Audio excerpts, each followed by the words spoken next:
Egan. I think she does a really kind of subtle Joker performance. Like you could see that there's a tie into Joker from her, the way her mannerisms are, the way she sometimes gives off a look or says a line, her cadence, it's got a little definitely Joker influence. So I appreciated that, and you can kind of tie that in that, oh yeah, she is an offspring of Joker. So she did a nice job with that. What's up, friends? Jim Alexander here with Real Talker, and today I'm going to discuss and review the new CW series Gotham Knights. Yes, highly publicized and talked about and anticipated.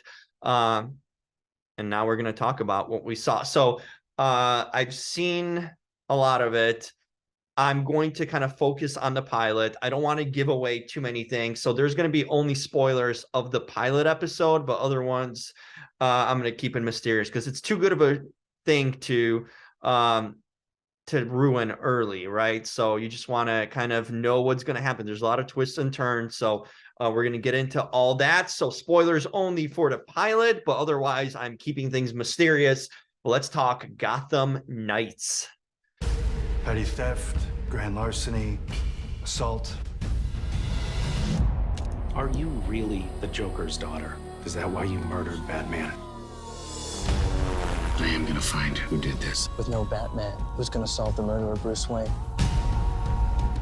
They think I killed my dad because I wanted his money?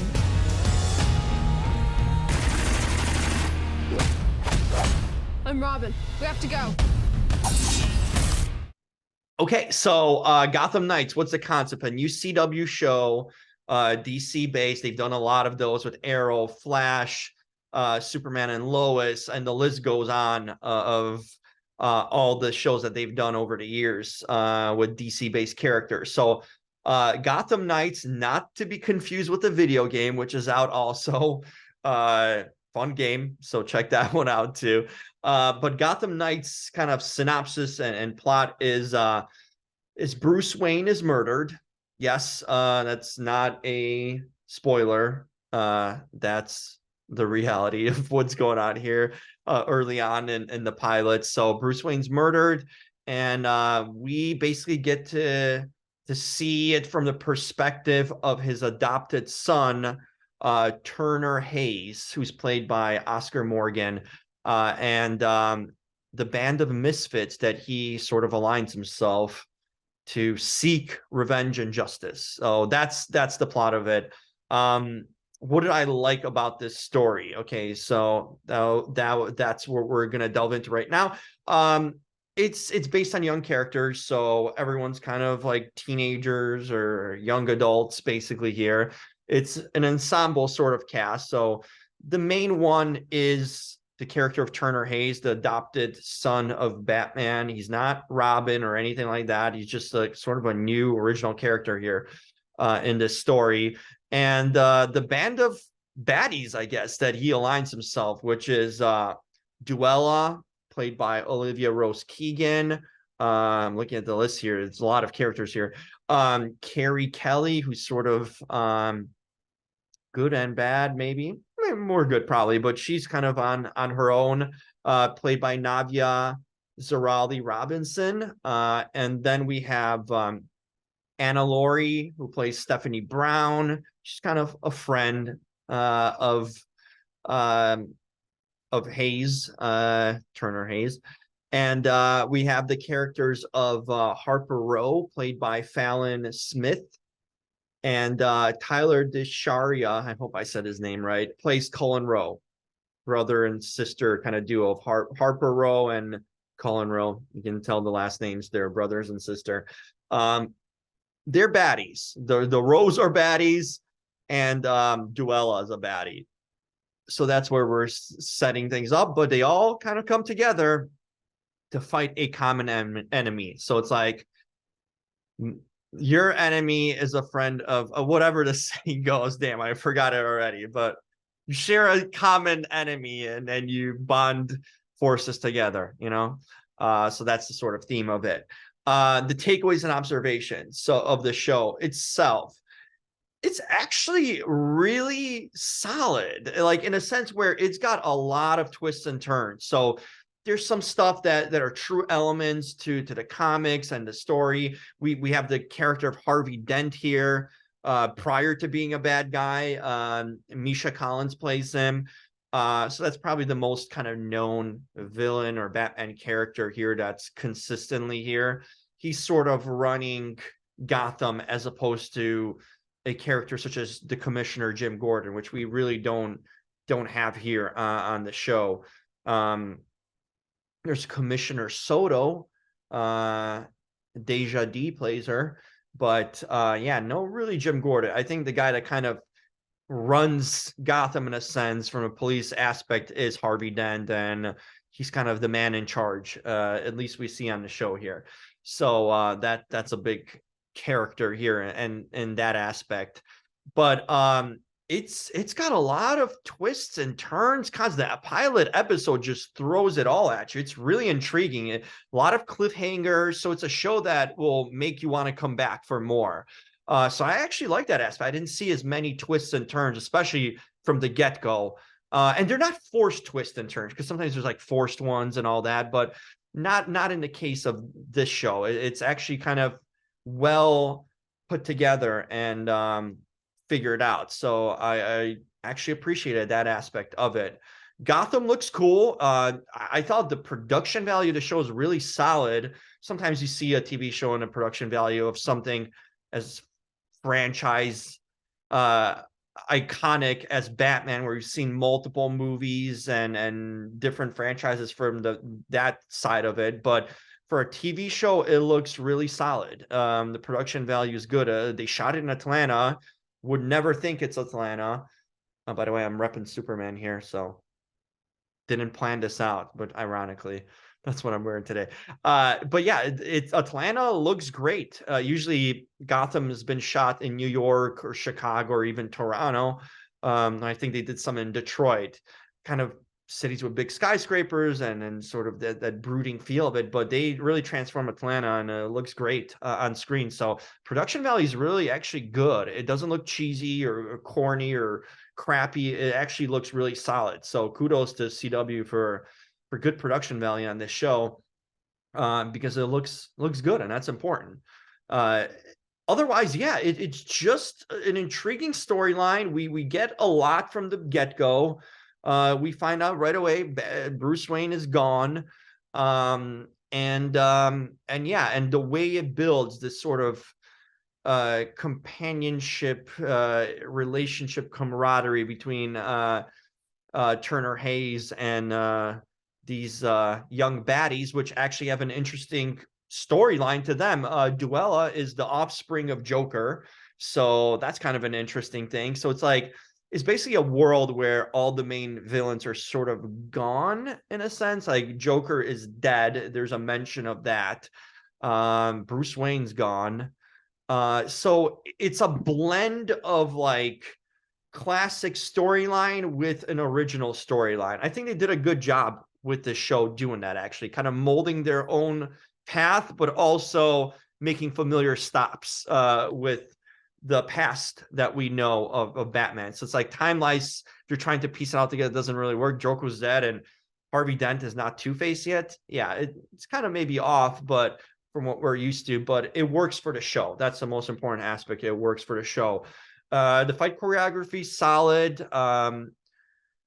Dialogue, sometimes a little corny. I mean, the acting wouldn't be necessarily top notch, I'd say, but the actors are okay. You know, they're fine. They're solid. I really enjoyed actually Olivia Rose Keegan. I think she does a really kind of subtle Joker performance. Like you could see that there's a tie into Joker from her, the way her mannerisms are, the way she sometimes gives off a look or says a line, her cadence, it's got a little definitely Joker influence. So I appreciated that. And you can kind of tie that in that, oh yeah, she is an offspring of Joker. So she did a nice job with that. And yeah, Turner Hayes' character is sort of a righteous character. He's been brought up by Bruce Wayne, but he doesn't know that Bruce Wayne was Batman, which that's the one thing about this story that kind of surprised me. Like, how do you not know that Bruce Wayne is Batman when you live with him,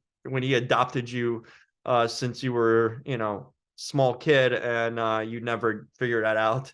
It's like, maybe you should do some thinking there. But Oscar Morgan plays it kind of straight and straight laced. I like the way he portrayed it as a righteous kind of character, but there's a sign of him potentially having some edginess to him too. So as the season evolves, you see more of that come out. So interesting actor too, Oscar Morgan. I'm interested to see more of him. But yeah, the acting isn't great. There's no thespians here, but for what their characters were, I think they were good to their characters. The actors really portray their characters in a solid way. So no complaints about that aspect of it too.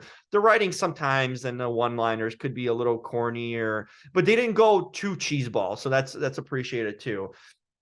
But overall, maybe dialogue could use some improvement there, but the storyline is the main thing here, and it's done well. So now on to the actor, since I kind of spoke about him a little bit already. I think it was well cast. It's a really pretty much a young newbie cast. They're making their mark. I mean, when it comes to Oscar Morgan, it's probably his biggest thing he's done to his name. And yeah, so these are rising up and coming actors we haven't been exposed to, which is actually fitting and good for a show like this. So I think it could catapult them in their future career. So I like that aspect of it, that we're kind of getting fresh faces here. Misha Collins has been doing a lot of work, so he's a familiar actor there, as many know him from CW Supernatural. So that'll be a familiar face from that. But yeah, he's really well suited for the role of Harvey Dent. I think he does a really good job playing Dent. I've been enjoying that portrayal of him too. So that's been cool. Otherwise, yeah, it's pretty an unknown sort of cast. No really big names. There's an appearance by Ethan Embry for some point during the season, so you'll see him a little bit. But otherwise, it's a pretty young, up and coming new cast, fresh faces, and that's probably a good thing for a show like this. So I did not mind that at all. So big thing. Little spoiler for the pilot. So the Court of Owls is at the center here of the villainous thing. We don't know. It's sort of a detective tale of like who murdered Batman, why these kids get framed for it, along with Turner Hayes and the crew of baddies. But they're technically the good guys here. But we do see they're good guys, but have a little edge and do some bad things out of necessity, right? So they're sort of petty thieves in a way. That crew, not Turner Hayes, but Duell on her assistants and companions. But yeah, there's a big kind of murder mystery here. It's a detective tale in that sense, that it really whodunit sort of thing. And we, week by week, we sort of get more explanations, and the trail starts to pick up and become more explanatory, I guess, of what's going on and who's behind anything. But the Court of Owls is introduced to us in a pilot episode, and they're behind everything. They're watching you. So that kind of adds an element of like, ooh, whoever's in these characters' lives, even on a daily basis, they could be not good for them. They could be just kind of hired Court of Owl guns in a sense. So beware of your surroundings is the statement here, and mission that we're getting at. So interesting stuff all around. I thought I was sucked in after the pilot episode. I think it's worth a look. Should you see it is the question. Yes, you should. I think it goes next to a Superman Lois. So if you're watching one, it's a natural transition to stay around for the other. So that's a good kind of 1-2 super. I'm going to coin this right now. Super Gotham Knight. We can put a K in the night. So there you go. That's my slogan. It's my trademark. So you heard it here first. Super Gotham Knight. Tuesday nights is the night that this show will be airing, and it's worth a look. I think you will enjoy the pilot. Sometimes takes a few episodes to get into it, but a pilot gets you into it from the get-go. So no complaints there. I was hooked and I wanted to see more. You know, it'd be nice if you had some of the more Gotham familiar characters, but as you stick around the season, you're going to see more and more pop up, sort of the way they did in Gotham, the Fox series. The way they sort of do it here too. But it's a fresh new take. And it's a fun ride. So stick around for it. It's on the CW. It's worth a look. I was anticipating this show. I was looking forward to it because I knew for a while it was going to be coming out, but now that it's out, it actually lived up to expectations, which is really cool because usually they don't. So I think they're onto something here with this show. There's 13 episodes, so there's going to be enough to get things rolling, and we'll see from there what will happen going forward. But yeah, check it out. Gotham Knights gets a 2 thumbs up seal of approval from me. I'll break it all down in the article version about scores and ratings, but it's if we're going off the top of my head, it's pretty high. It's in the 70s for sure in that way. So yeah, there it is. Gotham Knights is here finally, and it is very solid in that way. So check it out. And in the meantime, check out more of me if you want more reviews, interviews. I will be giving you a spoiler here. I will be talking to Oscar Morgan, who plays Turner Hayes. So stay tuned for that interview too. We'll get some more insight from him. But in the meantime, make sure to subscribe. Always love when you subscribe to Real Talker. Just click that red button. It really helps. And you get the firsthand notice, a notification of when I have new stuff up. So please subscribe. If you like this review, give it a thumbs up and like it. And of course, comment. I enjoy reading comments. If you're anticipating the show, if you saw this pilot already episode, or you have thoughts on what's going on here, please leave it. And we'll see if we have differing views or the same views. It's always interesting to see what people are talking about or thinking. And of course, you can follow me on social media at The Real Talker. So THE Real Talker on all social media, Instagram, TikTok, Twitter, all the good stuff. And same thing, if you want to follow me personally, it's at The Jim Alexander. Same thing, TikTok, Instagram, Twitter, you know where to find it. So subscribe and follow, and thanks for all of that. And until next time, the Gotham Knights have arrived. Gotham Knights. New series premieres Tuesday, March 14th. Free next day only on the CW app.